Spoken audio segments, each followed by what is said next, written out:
Secure, season 4, episode 9, Lowkey Trying, directed by Miss Kerry, Kerry baby. baby. Woo, beautiful, beautiful. All right, so the show just gets right to it. The first love to see it. Yes, throwback. I love the throwback. Yes, the couch. Issa Lawrence and the couch. I love how they put them on the couch. I loved it. They was And the doing couch are everything on back that at couch. it again. The episode opens with Lawrence and Issa together, which at first seems like a dream. I thought it was a dream. I said, "What the hell's going on?" But we learned that it's not. They are annoyingly cute as hell together to me. But it all seems too easy. It seems like it's going to just blow up. So Nathan texts Issa. Yes, Nathan texts Issa and she feels the need to tell Lawrence about him needing help with the move. Did Issa need to tell Lawrence this despite them not establishing their relationship yet? I think it was good. I think it was also a gateway. I mean, she asked, "What are we?" right after that. So, what are we? Which was after you want to be. She already cheated before. I think she's trying to establish like a new level of trust in the relationship. So, like she said, she said, "I'm not trying to fuck this up." So I think she was doing what she felt was necessary to make sure she didn't. But I personally didn't like his response. Me neither. I was just about to get into that next bullet point. Or why did Lawrence answer that way? Like he just said, "What is it? What is it that you want to be? What do you want it to be?" He answered like a nigga, and I was like, "That's a bad idea, bruh. that is a horrible idea to just leave it ambiguous like that because it never works out. You gotta be able to set boundaries and know where we're at and be on the same page, or signals gonna get crossed and somebody gonna be mad." Yeah, that Issa's gonna terrible. be mad. I think Issa's about to get upset. I think Issa's gonna get upset. It sets the scene for one of my theories is Lawrence is gonna flake. You think Lawrence is gonna flake? I think he's probably gonna get that San Francisco job, and it's probably gonna be like her having to choose between. Well, it won't be a choice then. She's just gonna go with Nathan. So what if he be like, move to San Francisco with me, and she'd be like, what? I think she's made it pretty clear she ain't going to San Fran. Yeah, I don't think I've seen either of them. I think at first it seemed like they were maybe trying to allude to that she would move to San Francisco, but I mean, I think later on in the episode, after we learn that she's actually in the works of, having that wellness event, I think that kind of changes things as well. I think she's very adamant about like sticking around in that community and doing what she loves to do. So I don't see her leaving. I don't think she'll leave, but I also don't think it's set in stone because what's the point of what are we if you know that it's a possibility that he's going to San Francisco? It ain't really no need to ask that because next week he could be gone. Right. So I don't think she's completely cut off to that, but I think she's had so much roots, and now that she's really coming into her own about a career, it would be hard for her to decide to up and move to San Fran. They don't have the same feel for what she's trying to do. Well, Molly says she likes some mess and some drama. So okay, which is why I'm glad that didn't come up between them. You know how when she, was thinking about telling her, it was like, I'm glad that's not a conversation because she looked messy from somebody who's already got that perspective. Like, it just looked bad. To ask Lawrence if he's still dabbling out there when we all know she just wanted to know about the status of Condola. Do you believe Lawrence when he says they are done? Yeah. No, you believe it? I'm iffy. Did you want to say he always believe a black man? Of course he says that. Of course. Anything Lawrence says, he believes. He loves Lawrence. Oh my God. He is a genuine brother who hasn't lied to us. He hasn't given us a reason to doubt him. Wow. I believed him too. But y'all What is the dollop? What is the dollop? It's a dollop. Yeah. It's giving me real ghetto tease. What is the dollop? Real ghetto tease. What is happening? Somebody said it's real AOL in here. Who is it? Quincy, is it you? Are you dialing up? Oh no. Definitely not. I haven't seen a phone cord in years. I know you had some internet issues in the beginning. Oh no. Wi-Fi issues. Let's be clear. Okay, Let's be clear. I believe Quincy. I believe. So I can't wait to hear what y'all thought about the therapy session. So Dr. Rhonda to the rescue. Molly is finally able to meet with Dr. Rhonda. Let me put some respect on her name for a much needed therapy session. Dr. Rhonda challenges Molly and calls her out on her common patterns with those around her. Dr. Rhonda asked Molly, does she want to do the work to repair her relationship with Issa? Molly seems to still be seeking and expecting an apology from Issa at this point. Do you think Molly addressed the right issues in her session? And did we get the answers that she needed? I'd just like to say that Dr. Rhonda, Molly acknowledged it, not fully through, but Dr. Rhonda was reading. She was trying to get her to a place, and Molly just wasn't going with her. But I love that therapy session. I want y'all to drag Dr. Rhonda like y'all drag Issa's brother for telling Molly she needs to reevaluate things that don't serve her. Exactly. Drag Dr. Rhonda like y'all I drag was gonna Issa's say, brother. I didn't think Dr. Rhonda held her to the flame enough. Like, I think she kind of like, left stuff open-ended.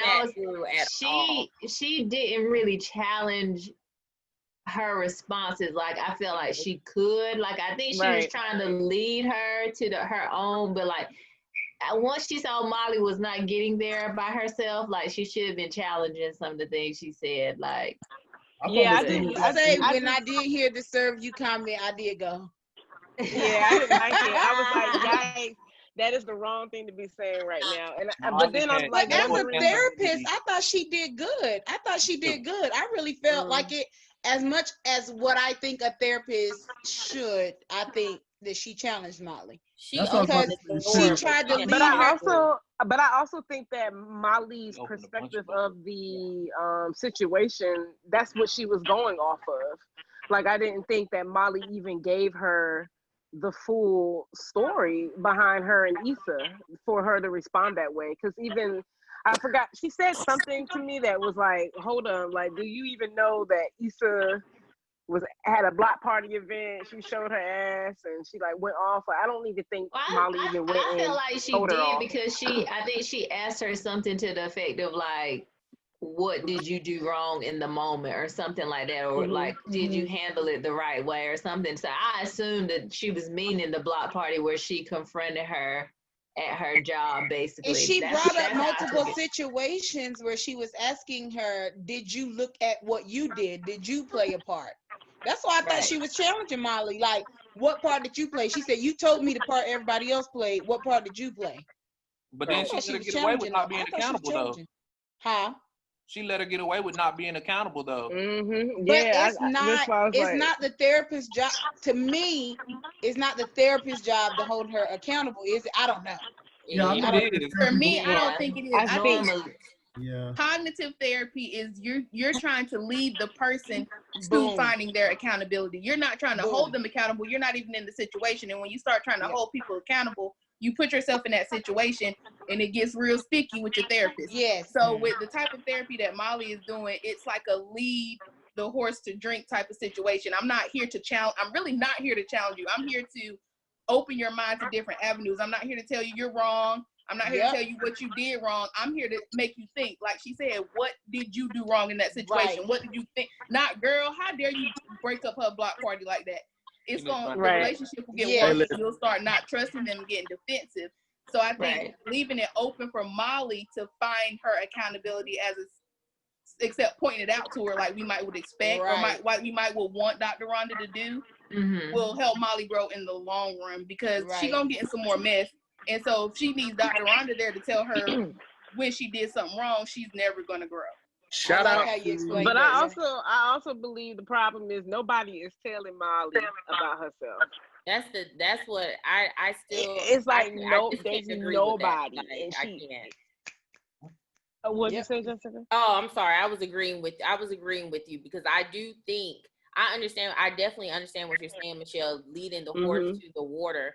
But for her to walk out of there still oblivious with no, she didn't even give any, I have to go back and look, but I don't feel like any exercises was given any points just to even like to show that she completely missed, what is that, the watering hole? She completely missed it. I don't think she missed it. Now, she didn't act on it, but I don't think she missed it because even you can see it in her face when Dr. Ronda was like, what did you do wrong in the situation? It's like, oh my gosh, I never really thought about what I did wrong. I don't think she missed it. I think she chose not to act on it, but I don't think she missed it. And I'm not putting that on this, Ronda because, or Dr. Ronda, because she ain't, we think multiple times that Molly choose to not apply what's done there, but I don't think that means that the therapist isn't doing what she needs to do to get Molly to that point. But I personally think that, she did challenge Molly, which was good, involves some type of self-reflection, which is necessary, even if Molly isn't going to go through and, at least receive it or apply. Yeah. Right. Starting over. So Issa needs a friend. Issa agrees to helping Nathan with his move, but seems conflicted about everything. Like I said, Brandy had already touched on it a little bit, but does Issa's uncertainty stem from her previous history of cheating? Was she overthinking assisting Nathan? Yes and no. Yes and no. Yes and no. I have to break that one down. Right. Yeah. It does. Her uncertainty does stem from the cheating. And she was overthinking it with Nathan. She was or she wasn't? She was. Yes, so yes and yes. Or yes and yes. I don't think she was overthinking helping him. Either. Yes and yes. Yes and yes. I don't think she was overthinking actually helping him move, but I do think she was overdoing that friend thing. That was just like, you doing too much at this point. But when she was asking Lawrence if, if she should, or if, just keeping him in the loop of helping out a friend and trying to, consult to see if that is a wise thing to do when she called her brother. I don't think she's overthinking it. Like, it's necessary thought process, especially if you've messed up before. But she was definitely overdoing it when she, popped up in the script. I think calling all those people to kind of talk about it just from the move after she's already kind of cleared it with Lawrence, which that's the whole reason she's even thinking of it. Once you cleared it with him, like, what's all this other stuff? Like, that's why I think she was overthinking it. It's just like she called everybody to kind of talk through it more, and I'm just kind of like, Lawrence said it was cool, and you know what I'm saying? But I think she was trying to make herself believe her and Nathan really were just friends this time around, and that's why she was overthinking. You know what I mean? It's just like it's doing a lot. Yeah, and that ass still want Nathan. That's what that is. You don't know how she gonna act around. She don't know how she gonna act around Nathan. She don't know how she gonna act around Nathan. We know how she's gonna act. She gotta keep telling herself. She gotta keep telling herself, "This is my homeboy. This is my homeboy." Because I feel like she still wants his ass. So that's just absolutely. Issa needs advice and realizes she has nobody to call to get any advice from. She called Kelly. Kelly don't pick up. Then she calls her brother, and he's no help. I love when he said, "Does Lawrence know?" Right. She realizes she has to reach out to Molly, and then they had that little fake conversation take place with Molly losing her cool. Did y'all think that was like some type of foreshadow to what was to come? I thought it was real at first. That was real. Yeah, but until she turned to the camera, I was like, "Oh wait." Right. Yeah, once they showed it was fake, I did think that it was a foreshadow after that. That it was really so then next thing we know, they at the brunch. Yeah. Issa and Molly finally meet up. Molly comes to the brunch with what seems her guard up. The two begin to catch up to lighten the mood, and we eventually see them kiki, as if they have nothing to talk about. Nothing. Did you think that they would be able to move forward at this point, or did you feel like a blow up would occur? Oh, still a blow up. They didn't because they didn't talk about any of the issues. Nothing. They didn't talk about nothing. And then at first it didn't seem like Molly was trying to even pay attention. Like, girl, why did you come if you're just gonna be looking at the menu and not offering up conversation? Right. Because she's still In thirsty this for an scene right apology. here, She's waiting for Issa to apologize. Never gonna get it. Never gonna get it. Never gonna get it. I think Quincy was gonna say something. Oh. Yeah, I was just gonna say that here. I would this scene was a little bit confusing because I think they both wanted to talk about it, but I was asking myself like, who should have brought it up? Like, whose responsibility was to bring it up? The whole Issa called her, so yeah.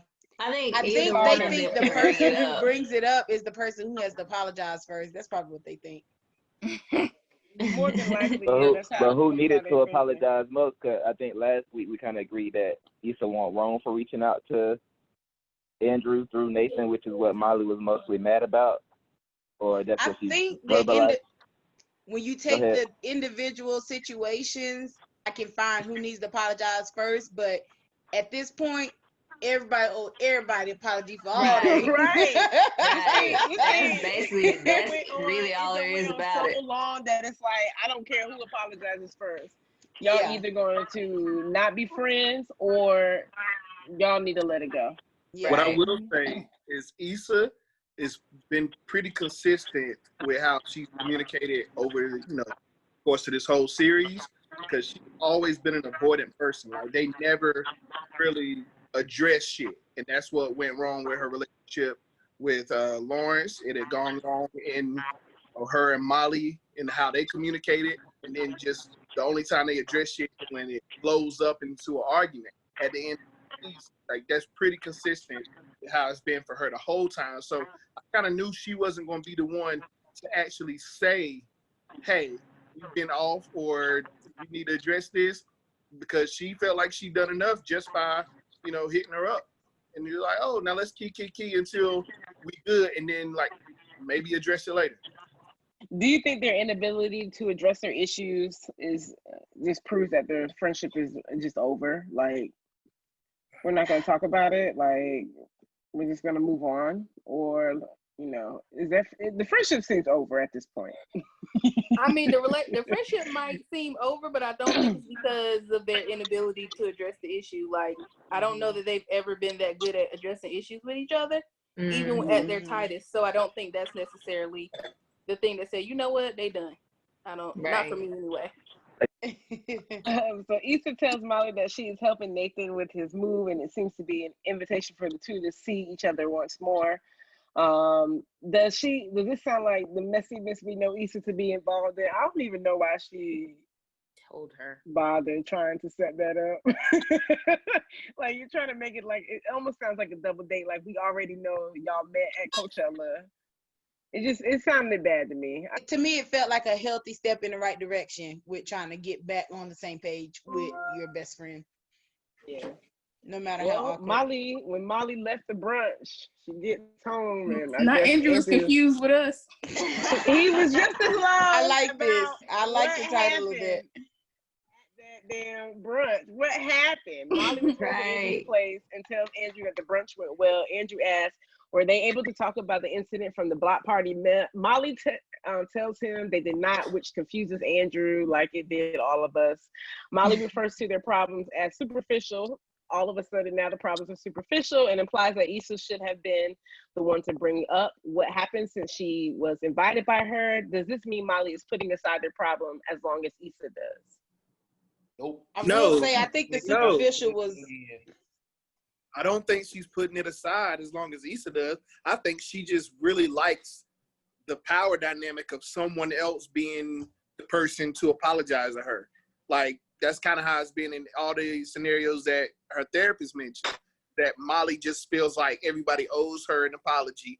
And, she is waiting on it, and nothing is going to change until she gets it. But it's weird because I know we're not at the next point, but I feel like might as well go ahead and flow the conversation. Like, it's weird when people still try to like extend olive branches like his brother did, like inviting them to a game, and she still holds on to everything. Like, she can't let things go enough for like to even accept apologies from people. So at this point, it's like, what are you waiting for? Like, is the apology really gonna make you happy? Because I feel like nothing makes her happy. Yeah, right. Yeah. I think an apology will make Molly happy because an apology would be like, I didn't do anything, you did. An apology would definitely appease Molly. Yeah, but it's like, when does she, like with the brother, when is she, to Brandy's point, gonna open herself up to potentially? We don't know what his brother's gonna do, right? We don't know, and I don't even know if that's the point. I don't even know if the point Andrew is coming from. He's just kind of like, this is a person who's definitely in my life. Like, this is a constant. You're gonna have to address it. You're gonna have to address it, and whether it's respectfully agree to disagree or what, like we gotta try to figure out. I was really conflicted about that because I felt like she should have went for Andrew. This is why I was offended in that other video, because I felt like y'all drugged me when y'all drugged Molly.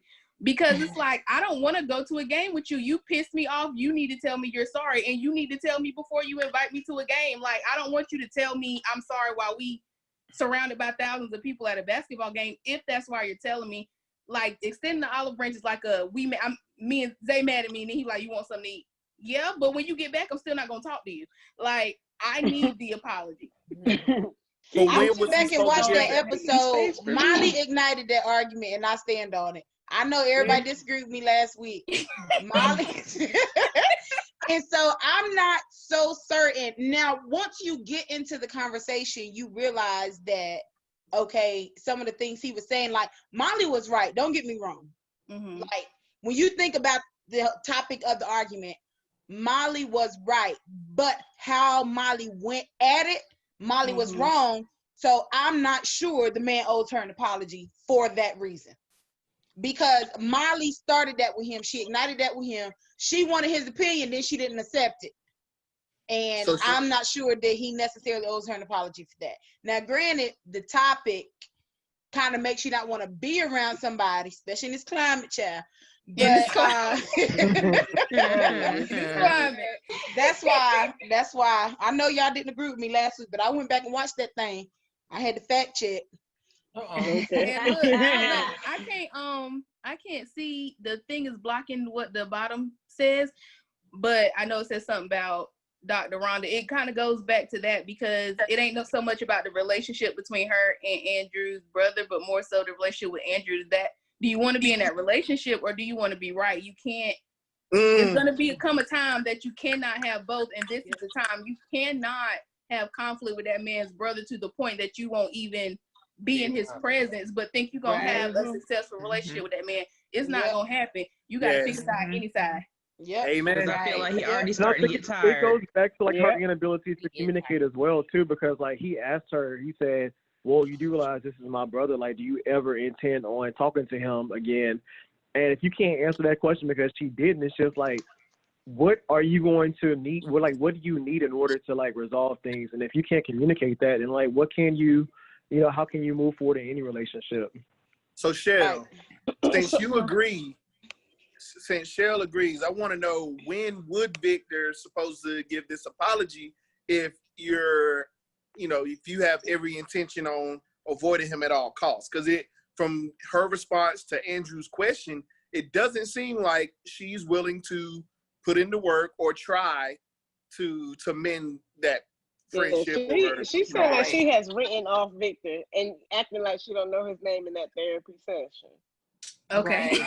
I don't know. And this, I said the same thing a couple episodes ago with Issa and Molly. Like, this whole let's have this conversation right now in these public places when I might not be as receiving of it, don't sit well with me anyway. So maybe a phone call, or not necessarily directly to her. They don't have that type of relationship, but he talks to his brother all the time. Like, hey, I want to talk to Molly. Hey, when's the next time Molly's going to be over there? I'm going to come with a bottle of wine so we can talk. Like, it got to be something besides let's go to a basketball game. Right. Hey, listen, he tried to apologize by getting her in front of Kawhi Leonard, who she said can get it, which may be the weirdest thing I heard in that whole episode. I was like, why are y'all lying? That is weird. I don't know. I used to have a thing for Rasheed Wallace, so I ain't gonna That was Even though he's an asshole. He's an asshole. That's different. Kawhi Yeah, is the least he charismatic had like person. a vibe. He still had a little something going on, you know, Rush. You know, I can see that. He had like Is it the I can laugh? see it. I see it for you. I see it.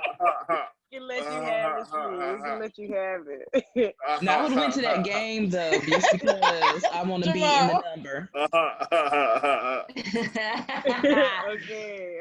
I don't know. Like I see both sides of the coin, but I'm with Jamal. It's like, when are you gonna let up just a little bit? Like it's just like she just holds on so tight to everything, and it's like she said I guess she just always feels like she has like this burden on her, but I'm like, that's self-inflicted. Like sometimes you can just choose to like let some things go. Like, and she just does it. She holds on to everything. And that's just like, and I'm like, once again, it goes back to, this is a relationship that she feels like she's really trying to keep, but it's like she's not trying to put in the work. And that's what really gets annoying to me, because it's like, okay, you basically potentially shafted your friend on something that was really important to her for this relationship, but then you're also not even doing what you need to do to keep the relationship. That's a word. True. That's a word. So like, bring it on together, Brandy. Bring it on together. Increasingly annoyed with her character, because I'm just like, what's good enough for you? Like even when you say you want an apology, like,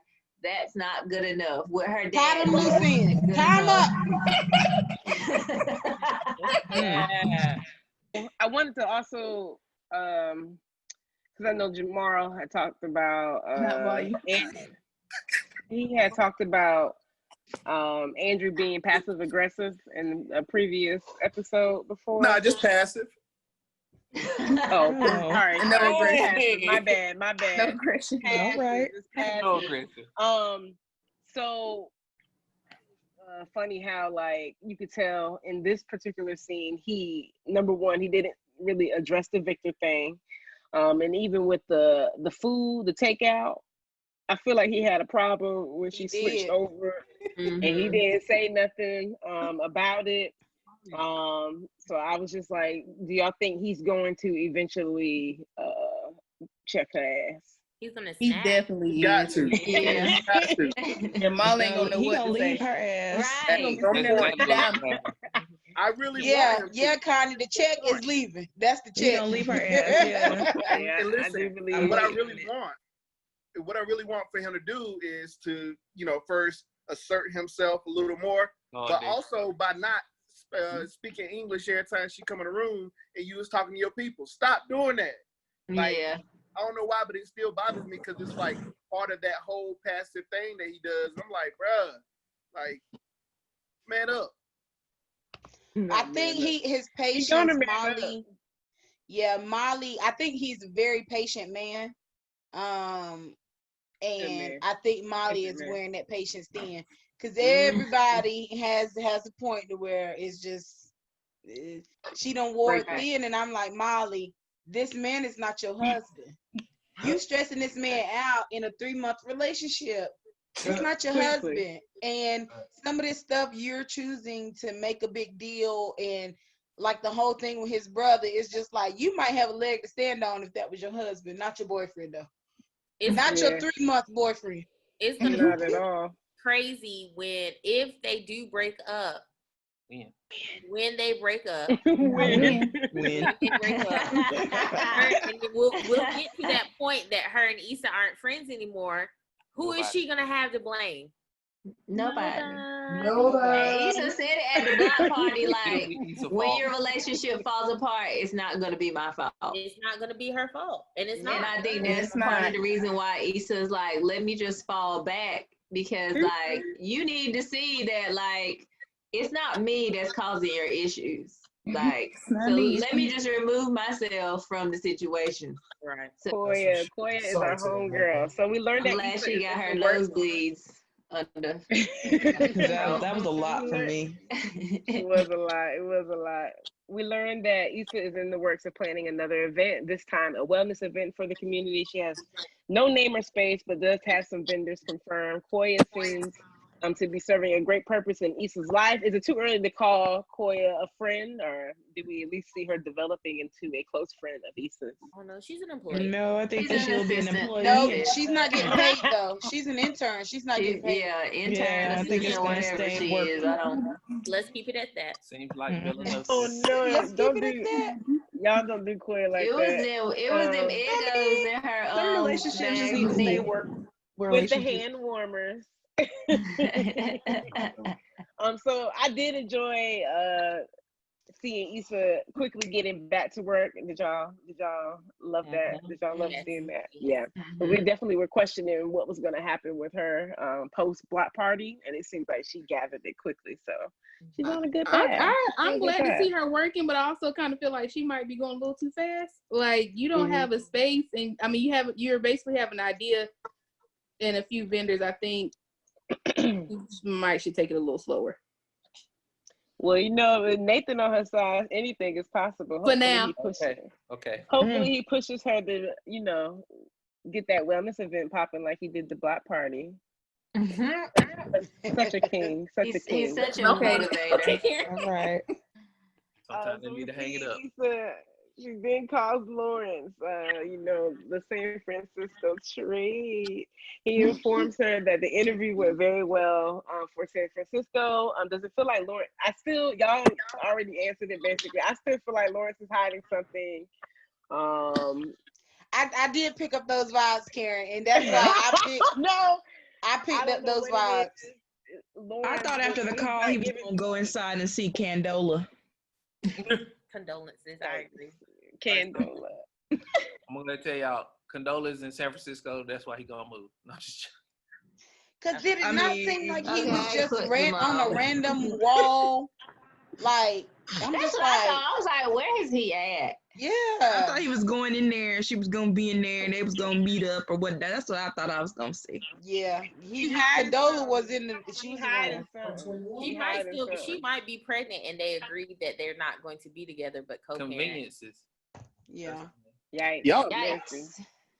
Just like on the game. Wow. Y'all messy, bro. Yes, Connie, another Janae.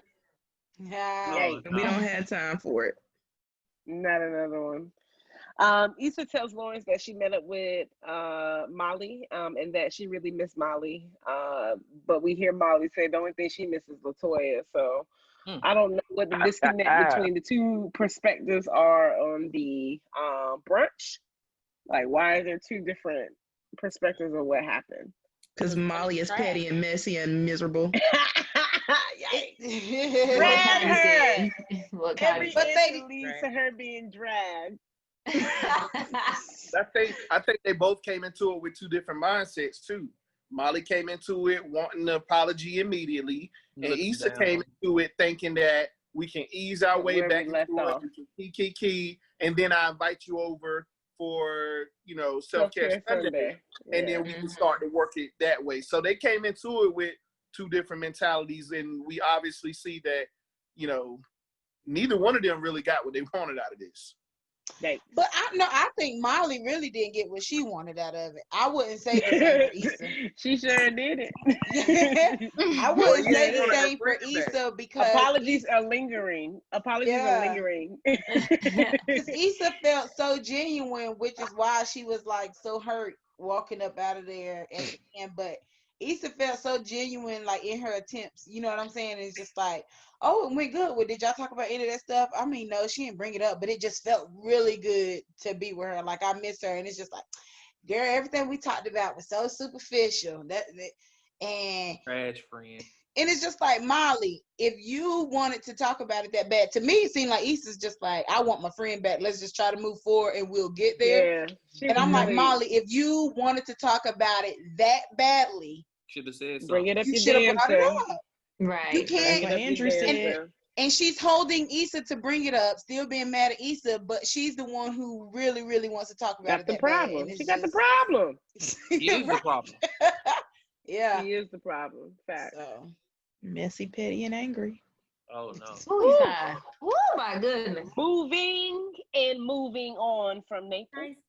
Okay, title. Yeah. Issa arrives at Nathan's place, huh? Oh, I was gonna make a joke from this thing. Y'all remember from Sister Act 2? Remember Ahmad said his name, not Ahmad, whatever his name was. It means he who is spirited and long-winded. Girl, this long-winded right here. Wow. This is. Hey, that font is small. The font's pretty small. Yeah. Not font issues. So Issa arrives at Nathan's place to help him move. She wants to make it clear that she is just there as a friend. What's up, nigga? She wants to make it clear that she's just a friend. She's so awkward. I loved it. I hollered. And seems to want to avoid being put in an awkward situation. Do you think Issa trusts herself around Nathan? I already told y'all. No, because I wouldn't. All you have to do is breathe on the back of that neck real good. That's it.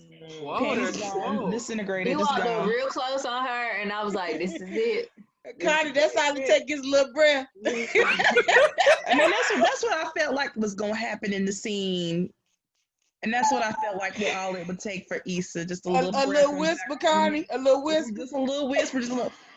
And then she would have dropped them draw. That Nathan is now buying the barbershop. He then asked for her help Black in promoting him eventually and states he will earn it, y'all. I felt that earn it. I said.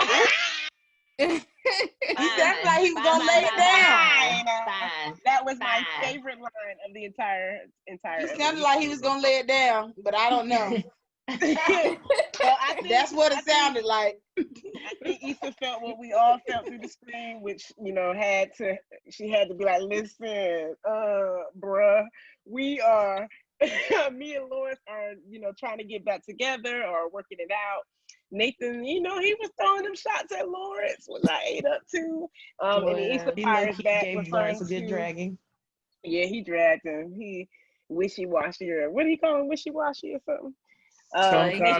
Sometime. There you go. And Issa fires back, referring to his disappearance, saying at least he wouldn't do that. Why has it been so easy to address issues with the men in Issa's life, but not with her best friend Molly? Oh no. We saw her. We saw her address Lawrence the last episode. Now she is going at Nathan, trying to figure out why he disappeared. Did all of this, but you can't say nothing to your friend. But I don't know if this issue the men are being honest. So yeah, I feel like they give more of like open, like if you want to have a conversation, we can have it. Yeah, Molly is just like Molly, because Lawrence initiated their conversation, and like her and Nathan are on better terms. I feel like so. It ain't nothing like throwing something back in a Negro face. It just really ain't. So. And I don't think she addressed Nathan that easily. Like they had been hanging out pretty tough for a little bit, and she just now bringing up the disappearance. So she's really not that great at handling her issues with the men in her life either. She just every once in a while she gets some courage. Don't try to play my new man. She would have brought it up. I honestly don't know she would have brought up the disappearing if he wouldn't have tried Lawrence. Yeah, he came. And I was going to say, it seems like that thing that even her and Molly do, where they do like these little jabs at each other, but like on the side. Like I feel like they're really good at doing that type of stuff. Like if they were sitting at that diner and Molly would have threw a jab, then it would have been some back and forth. Issa would have been triggered. Right, but this is actually the last. This is probably the last thing that I would have imagined. The last way that I would have imagined them introducing that conversation. I was like, oh, we knew that it was going to come. But whenever we got into the conversation about why he disappeared, I was like, oh, that's how we just about to roll into this? Okay. I didn't like that. I didn't like it. Well, I watched the wind down. I watched the wind down, and was Kerry on there? Who? No, he was. Nathan was. Okay.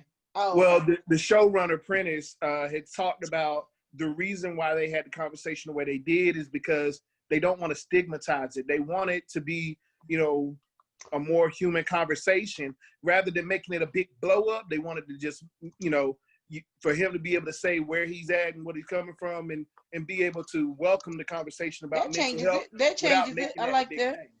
Yeah, I didn't mind how it was delivered. I Me thought that either. he was very open and honest during the entire conversation. He even tells Issa he needs certain people in his life, and she's one. Like, she's just one of the people. I thought it was just a very open and honest conversation.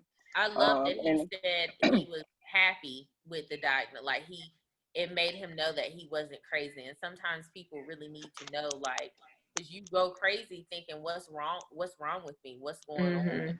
So for him to also say, I think that was also great for them to bring awareness to that. Like, that's a relief sometimes to have that diagnosis. It's not a death sentence. Yeah.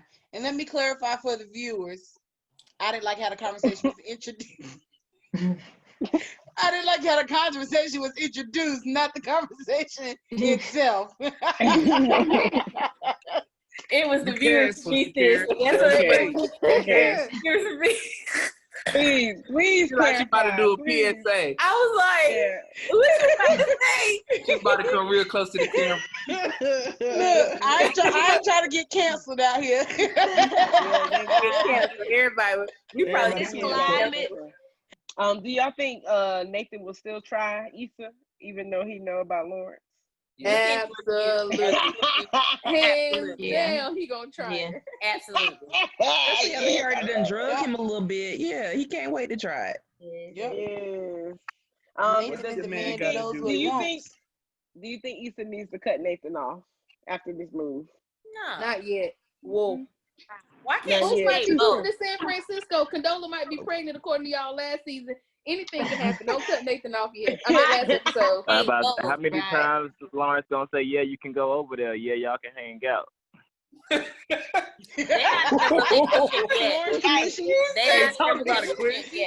How many times? Lawrence might have threw a bomb like, okay, we gonna be together. I know that your boy go over there, if they close it on out, so you can stay over here. Listen, you might be on to something. All right, so then Molly arrives to Andrew's place. She was off thinking she's Claire Huxtable. Yes. She came in that house thinking like they were in there shacking, and it was a lot. Andrew begins to talk about the game and says he wishes Molly was there. Molly is still uncomfortable about being around Victor. We kind of already touched on this a little bit. Do you think Molly's inability to admit her wrongs in all her relationships with others will eventually cause her romance to fade? Yes, he gonna leave her. Yes. Okay. That's a we did see Issa and Nathan arrive. It's so fun. Not bottoms up, Jessica. Yeah. Which ends the conversation abruptly. They recognize that they interfere with something, but Andrew still invites them to stay for dinner to ease the awkwardness. The night becomes what appears to be a double date. Molly and Issa begin to reminisce about their past. They decide to play their little game of celebrity height. Yeah. Molly seemed hesitant to play the game. Was this because of Issa? Do y'all think she was like hesitant because she was still talking to Andrew and then they got cut off, or was it because Issa was there? I think it was Issa, because it seemed like hours had passed. But like they had finished the whole bottle of wine and was reminiscing. Girl. Okay, that's why I'm gonna cut you off. It was her and Andrew, because it was very clear that they had walked in on like something, and it was very awkward then. But it seemed like they kind of kept like looking at each other like, do we need, if we cut this off, are we going to have the conversation we need to have when they leave? Like, that's what it kind of felt like to me. It was like, and then both of them would be like, no, yeah, like, it's okay, stay. Like, and I just felt like it was both of them kind of getting out of having the conversation they know they needed to have. Michelle, that was 4 people, 1 bottle of wine. Shakira, they ate dinner. They did. What do you mean? They had a whole meal and finished a bottle of wine. That takes at least 2 hours. They have been I be smashing and guzzling. I be smashing and guzzling. That seems like a long time. It was light outside when they got there and dark by the time they started playing that game. True. I mean, but they might have got there later in the evening. No, it had been a while. I think what Sheila's saying, they walked in on something. Like, y'all ate, we drank some wine, going to the house. Yeah, moved on. They were laying on the couch. I was kind of laid up. Thank you. I was for the wine about what was her hesitation about it. I didn't know what direction they were trying to steer with that. But Issa, we already did that. We can move on. I got a question. Did they say why did they say why Nathan and Andrew were moving away from each other, or you know what I'm saying? Like why Nathan is moving out? That's valid. I was gonna ask that too, and I didn't know either. I didn't know if they had hinted to that early in the season. Something tells me that they had already mentioned that earlier in the season. But is Molly moving in with Andrew too? I was confused about that. That's why I call her Claire Huxtable. She kicked off them shoes. I think Andrew knew about the bipolar, so I wonder if like Nathan flipped out on him or something. I think Nathan is getting wrong. It might just be the natural progression to get your own place. Yeah, like, I think it is for Nathan. He probably just like let Nathan crash there for some time. Now Nathan's like, I want to get my own place. I didn't really read too much into Nathan getting his own place, honestly, and they still seem cool. So like, I didn't. It just seems like he just needed to get on his feet. He got on his feet now, and now he's on his own. I know we playing that game on Saturday, by the way, guys. Okay. Not celebrity height. I got something to look forward to. I'm excited. Whiskey and Prosecco. Molly said that text on purpose. I was like, come on, what kind of slip up? Yeah, like, a whole attorney. Listen, I really didn't like the text at all because it didn't make any sense on why she would even send that to Andrew logically. The text what she should have said was, "I'm ready for them to go." That text message would have made sense. That would make sense. See, I'm trying with her didn't make no sense. How you mix up? See, it made sense to me because I think she might have been trying to defend herself in front of Andrew because she probably was. I think she is sensitive to how Andrew responds to the relationship with with her and Issa. So I think she was just trying to say like, I'm not the asshole. Like, you know, you see it right there. But she said to him was, "See, I'm trying." And she actually wasn't doing anything different than what she was doing earlier in that day. She had already keyed and joked with Issa. We know that you can do that. But what Andrew asked you to do is meet her halfway, which is try to address some things. You saying, you laughing and joking isn't trying to do anything. That's what you've been doing. It's being fake. I would have loved to know what he would have said to that text message if he had. I'm also trying to figure out when did she text Molly for Molly and Andrew name to be that close together in her messages. Anyway, that's why I said I am a witness. I am a witness that when you are sending the text, the person that you are sending it about crosses your mind, and that's the person that you go to in the message. It has happened to me. But they haven't talked in months. She would have had to go down far to get to Molly's name. But you're subconsciously doing it. It's not about. It's just she's thinking. She just opened the phone and sent the text. It's not like she had to scroll though. Issa might have hit her. But they did just meet. They did just meet for. That's true. The brunch. I thought she called though. She called her. She did call her. She called. They might have had some text exchanges in there. But it went to voicemail. It went to voicemail. And then the next scene was them at the brunch.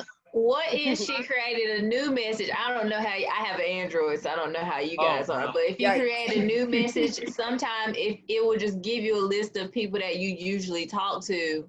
And you can click the name. I didn't read too much into that part either. So I didn't either. I am a witness. I am a witness that it happens. The person that definitely happens. Yeah, that you're trying to talk about is the person that you're about to send a message to. And you can even type their name out. You be like, I'm not right. Yeah. And it just happens. That's God right there. After Issa receives the text, we clearly see Issa's feelings are hurt.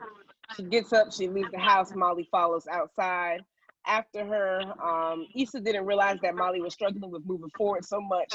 And also she didn't know Molly wanted to even address what happened between the two of them. She then opens the door for them to discuss what happened. Issa tells Molly she cannot be the only one who wants to reach out and that she is trying to make it work. The echo. Molly responds by saying that maybe who the two of them are currently does not fit anymore. Issa replies with my second favorite line of the entire episode. Okay. which makes Molly surprised. Yeah, Issa's response to Molly was okay. She didn't say it like that. She said, okay. Basically. I mean, pretty much. She was like, okay. Yeah, that's all. I didn't read it like that. I didn't either. She was hurt. It wasn't like, oh well. Okay. Issa was hurt. She was trying not to cry. Yeah. It was she was around the car situation.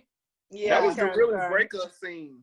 It was bad. For Friends, it definitely was. Nah, that was the realest breakup period. Like of anybody's relationship, like they had that moment where they was like, all right, so who you are now don't work with who I am now. I guess this is it. Like that was a real ass breakup. Yeah. Yeah, and I just want to know why the hell Molly was surprised that she got okay. Oh, because she wanted Issa to work for her, to apologize, to beg for the I was like, but she had just said we are two different people and this might not even fit well. She had just said it. So how are you now mad when the girl says okay? Okay. she literally was taking it when back. When Molly got mad at that, I said, this girl is really crazy. This girl is crazy. she's crazy. I did. But why do you think at this point it was so to me it was so easy at that point for Issa to just let the friendship go and just hop in that car and go about her merry way? I feel like she was the only one trying. Like Issa may not. I understand there's some things Issa needs to work on, but she realized in that moment she was sitting there. That girl was sitting there in tears or standing there in tears. She is the only one trying for this friendship. Molly just told her we're going our separate ways or this doesn't fit, and Issa was wanting. They may not be addressing their issues, or Issa may not have been addressing their issues. That's wrong, but she was still trying. She still wanted the friendship. Yeah. Molly doesn't want the friendship. Why would you keep going when she's told her in her face, this is not what I want? What else do you say to that? Right. Molly wants the friendship on her terms because Molly is just so toxic. I hate that word, but she is so toxic.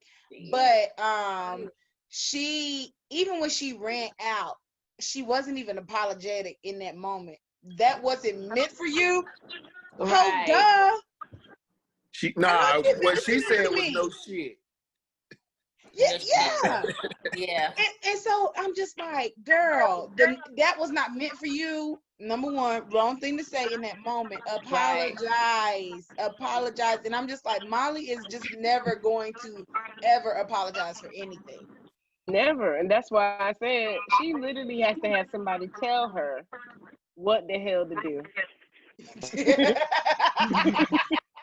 Dr. Rhonda ain't telling her. Andrew ain't telling her.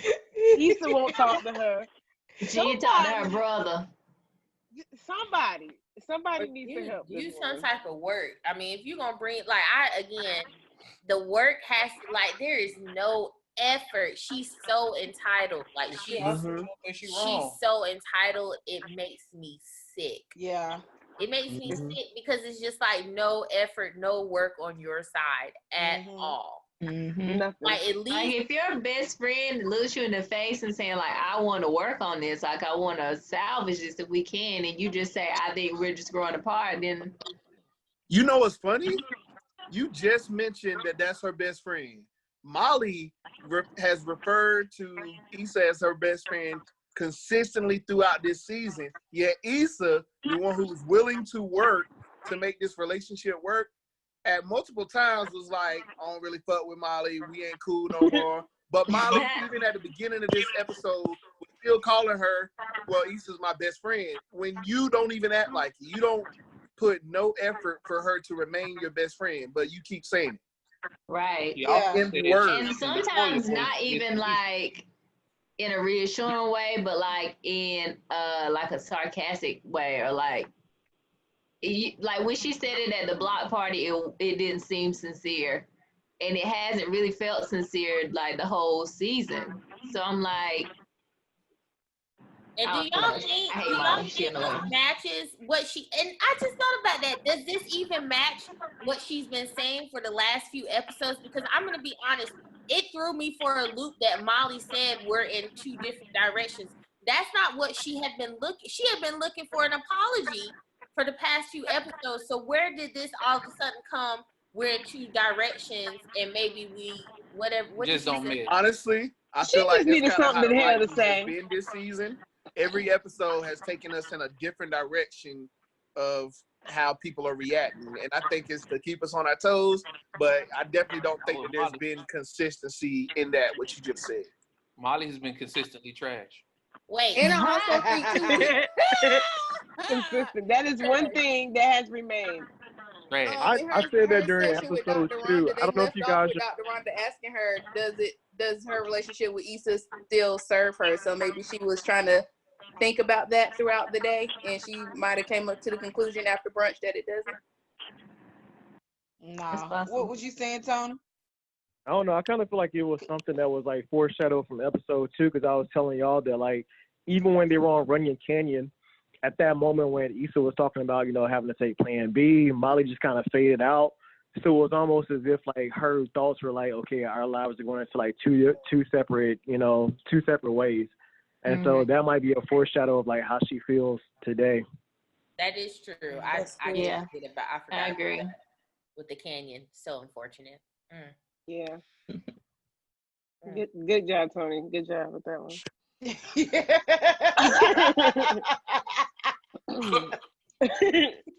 Predictions for the finale. Does everybody just want to share their predictions for the finale? Each person, I need to know predictions. Is Daniel really coming back? Oh, sorry. Oh, Jessica first. Go ahead. No, I don't want to do my predictions yet. I was just asking, is Daniel coming back? Because that's what the social media says, and I don't like it. It's too many men. Bring him back. Mess it all up. Mess it all up. They said that's who's in the chair. I said it's Nathan. They want Issa to be a hoe so bad. But she's not a hoe. I still stand by. She can date multiple people. Want her to be she's not so in a bad. committed relationship. Date all of them. They trying to make her be a hoe so bad. I hate it. I don't know.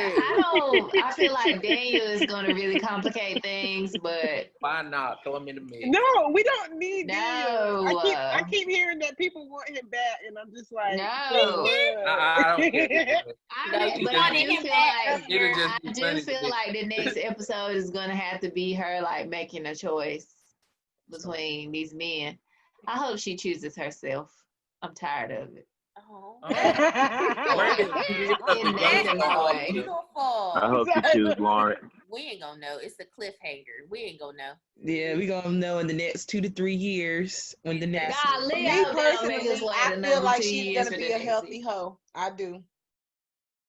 Right. I'm fine with that. I just feel like it's okay if she takes a break.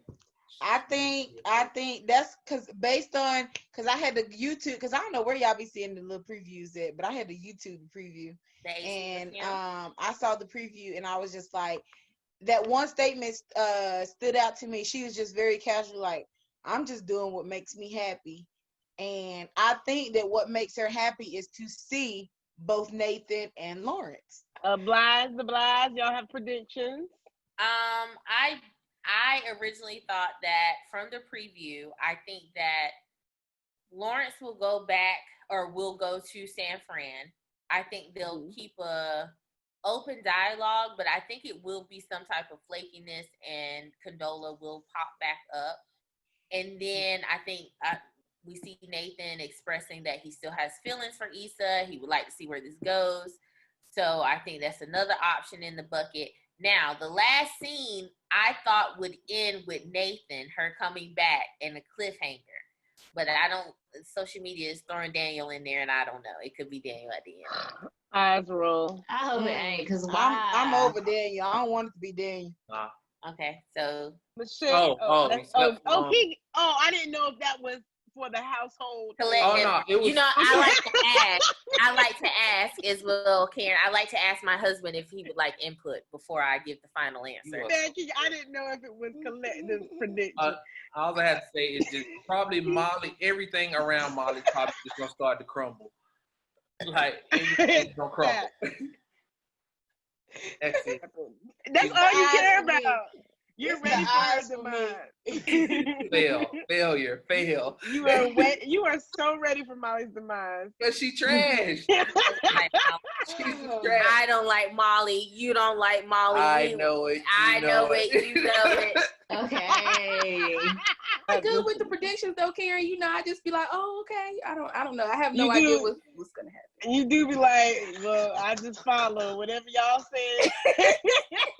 Y'all said. I'm still waiting on Condola to pop up pregnant. Y'all convinced me last time. I'm convinced. No, they convinced you too. Or you know what? Listen, Pregnant. That girl pregnant. I think Issa Rae really does enjoy the messy storylines that people come up with and just let us have them and not let really us have them. Don't be nowhere near right. Just like nowhere near what's going on. Tiffany's marriage, whether that's his baby or not, we may never find that out. You're right. She's just gonna let us run with the messy concept that ain't his baby, like, and not give us what we want. I stand on it. I'm here for it too. Tony, any predictions for the final episode next week? Shit, my bad. I'm on mute. I don't have any predictions. It just looked all over the place in terms of the preview. And oftentimes, like, those frames are ordered as well, so you can't really tell if Nathan's walking back into her life permanently or what's happening. But I will agree with Kickin that everything's about Molly. Connie, predictions, final episode. They gonna find LaToya. So we didn't talk about that. No, that's the one thing that may actually happen. Right. LaToya will know where be found. LaToya is. They gonna find LaToya in a Toyota. Quincy, any predictions? Why, yes. I think. Okay. I think that Molly is going to have to face. Put it on mute, Shakira, baby. I think Molly's gonna have to face Andrew's brother. I think Molly and Issa are gonna come back together because they're gonna stumble across LaToya and get that award together, and then they both gonna come up. I think that Lawrence is going to San Francisco. I think that Nathan is going to get that barbershop, and the next block party that she throws is going to be the grand opening for that barbershop. And Andrew is going to leave Molly for a Chinese woman.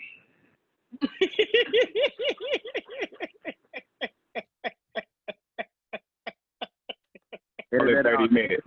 All in 30 minutes this week. My prediction is Lawrence is about to move to San Francisco. Molly will be dumped, but probably not next episode because I don't think Andrew has worked up enough, fed upness to get to that point. But that's going to happen probably at the beginning of next season. Issa will probably choose herself and decide that, her life shouldn't be summed up in what she got going on with any of those men. Yeah. But it's probably going to be a little dramatic, but more resolution than drama, I feel like. Hopefully some resolution. Right. Brandy, I don't know. Did you give your, I know you spoke a little bit, but did you want to give an official prediction? Yeah, basically a few things that everybody else has said. I think that Lawrence is going to be moving to San Fran. It's going to have to be like a toss-up between, like, do I want to have a long-distance relationship or do I want to be with this man who is here and is actively trying to pursue me? I don't know. I think I want to say that her and Molly are going to have a talk again, but I don't think it's going to happen. I don't think there's going to be any resolution for that relationship this season. Yeah, I do hope they find LaToya. I do. Yes. Yes. Alive. What's the title of next week's episode? Did they name it yet? Probably. I haven't seen it. No, I haven't seen it. Go scroll. Oh, we can do it on our phone. Hold on, we may can do it on our phone. Yeah, I think it just says like sneak peek of episode, whatever. My predictions are that Molly and Andrew will, of course, break up. Molly will be left all alone, like she deserves to be. Lowkey lost is the name of the name. Lowkey lost. Perfect. Yeah, I can. Yep. So, like I said, Molly will be lost because she will be boyfriendless and friendless and have nobody. Issa will be lost because she ain't gonna know who to pick between Lawrence and Nathan, but I do believe she will. Too many options. Steer more towards Mr. Nathan myself. Personally, I think it's a beautiful, beautiful thing to think about, him starting the barbershop and then her getting the wellness stuff popping and they just flourishing and building a kingdom together. Oh, I just love it. A black kingdom. A black kingdom. Black. And then I think Lawrence is going to take his San Francisco tree ass to San Francisco. And we're going to find LaToya, and that's it. Oh no, so real quick, this is a synopsis of the next episode. It says Molly takes, just a real quick one. Molly takes Andrew to a work function and they struggle to see eye to eye. Issa continues to search for happiness. The girls get a distressing call about a friend. Ooh, Tiffany. It's that damn Tiffany with that and they gonna come back together because of Tiffany. Nope. Or they gonna fight. I think that's how they gonna reconcile. Oh, that makes sense. Sorry. Put the pieces together, baby. Go ahead, Jay. Put the pieces together. The people that have seen the preview, because I was actually confused, but now that Brandy just read that, you see Molly she's in Tiffany's house in the preview. That's where Molly is. I gotta watch the preview again. Yeah. Now that I know that information, I gotta watch it again. Yeah, I think that's where she is. Yeah. So I think that Tiffany the is definitely thing is going to be a factor, but the part about the not seeing eye to eye, I think that's going to be where Andrew has to draw the line. It's going to be like baggy. It's going to be on some interracial-ish, I'm pretty sure, because the climate. They still haven't discussed it. Like, they still have yet to acknowledge that they're in an interracial relationship. Basically, something she initially questioned. Y'all go watch the preview. He's right. I think that's gonna come up at the work party because it's gonna be a wrap. In the preview they show scenes from the work party. I think. And you remember the conversation that her coworkers that had about the young dude. I think that he might be brought back into that conversation. Yeah. Andrew gets jealous. Andrew gonna get jealous. Oh Lord! I still think Andrew got a little jealous or put off when Lawrence, because he didn't know who Lawrence was at first. Did y'all? It's the black man. Yikes! The climate. In this climate, I didn't say that. Climate. Nothing else. They not about to cancel me up here. I missed it. What happened? Don't repeat it. I'll watch it. Stop. Run the tape back. Off, sis. Cut us off.